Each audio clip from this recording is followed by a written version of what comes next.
Vamos pegar mais recentemente, década de 80. Aquele período de inflação desenfreada, um governo que não era ainda democrático, né? O governo Sarney não foi eleito pelo povo. A esperança em cima do Fernando Collor, que seria um nome favorável, digamos assim, e que depois prova que não. E aí a gente sabe o que acontece, vem o ministro Fernando Henrique e consegue igualar a nossa moeda. Agora a gente vive outra situação. Pode cair a presidente Dilma, o que não significaria uma mudança total de governo.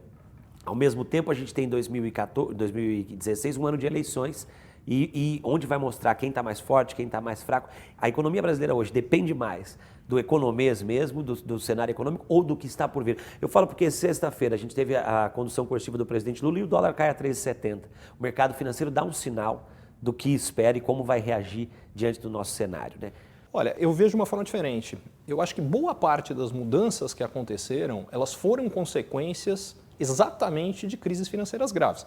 O exemplo que você dá associado ao processo, no fundo é a transição do Collor, que é exatamente aquele outro movimento de queda do PIB num período de 3 anos. Aliás, a queda que a gente teve do PIB nesse último ano, ela é a maior desde então. O ponto fundamental disso aqui é que aquela mudança, se a gente for olhar para trás, o golpe de 64, o golpe militar, acontece quando nós também tivemos uma desaceleração. A média de crescimento alguns anos antes era de 9%, essa média trianual, ela cai para 2%, acontece o golpe militar. Mais para trás, quando tem a nova república, na hora que eu falo no meados da década de 30, é o mesmo processo. Então, onde eu quero chegar com isso, as grandes mudanças políticas são consequências de grandes crises econômicas. E aí é um dos pontos, quer dizer, fazendo paralelo com a última, que foi o que você fez, quer dizer, o presidente Collor não caiu exclusivamente em função de corrupção.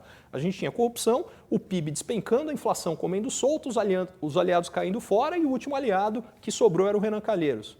Calma, eu estava falando do Collor ou da Dilma? Agora fiquei confuso.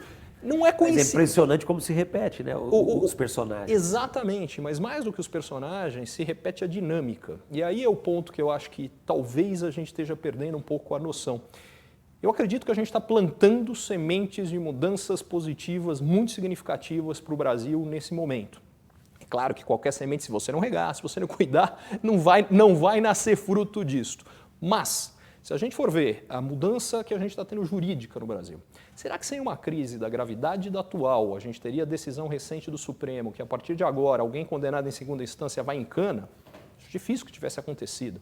A gente está tendo, ou nesse exato momento, a gente tem o Ministério Público com as 10 medidas que tiveram contra a corrupção, que tiveram 1,5 milhão de assinaturas indo para o Congresso, e eu acredito que haverá pressão popular suficiente para que a gente endureça as regras contra a corrupção, ou mais do que isso, quer dizer, a gente tem alguns dos empresários mais poderosos do Brasil hoje, recentemente condenados, e a mesma coisa, quer dizer, dava para imaginar o Lula, que é o presidente mais popular que o Brasil já teve desde a redemocratização, sendo obrigado a depor.